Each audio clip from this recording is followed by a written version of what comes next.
Good evening, everyone. I am Jenny Botalit and I am the last reporter. Let's talk all about the global collective actions. What is global collective actions? Collective actions, it refers to the peoples of groups of countries from around the world working together to solve problems that affect everyone. Those are issues not to no single countries can fix alone. So cooperation is needed like the climate change, pandemic, and etc.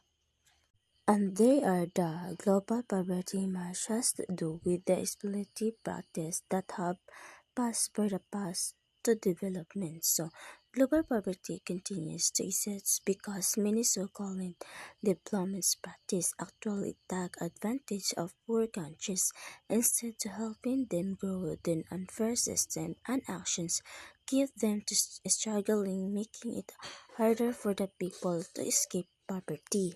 Second, global warming clearly rooted in the practice and system of the which are most defective to the global south. So global warming is mostly caused by the ways Western countries produce and consume resources, but its worst effects are felt by the countries in the global south.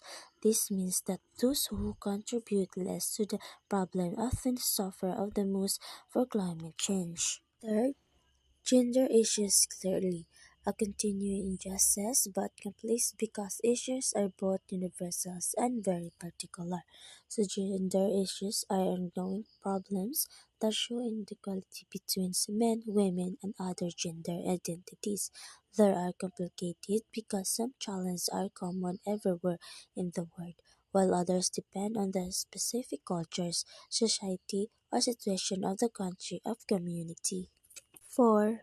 Global governance, mostly of the Western issues because its politics of the free markets but the fundamental issues for human fortunes and genuine development.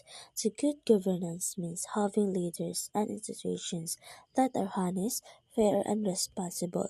It is important not just for supporting the economy as emphasized in the Western systems, but also for ensuring that people can live better lives and that societies can truly develop. 5. Sustainable development clearly most important to the global south, but as revolves without Western corporations. So it means that sustainable development means growing and improving societies in ways that do not harm the environments of resources, so future generations can also meet their needs. It is especially important for the global south, where many countries are still developing and face environments and social challenges. Lastly is a global trade fair trade. Solidarity economics requires global corporations to culture the markets, tourism, and peace requirements of global corporations because the primary roots of westernizations and globalizations.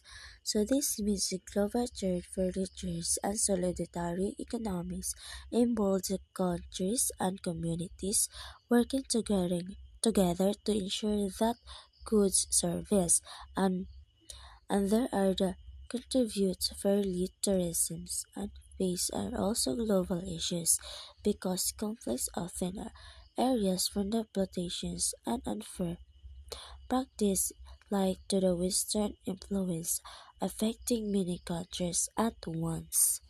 So that's all. Thank you.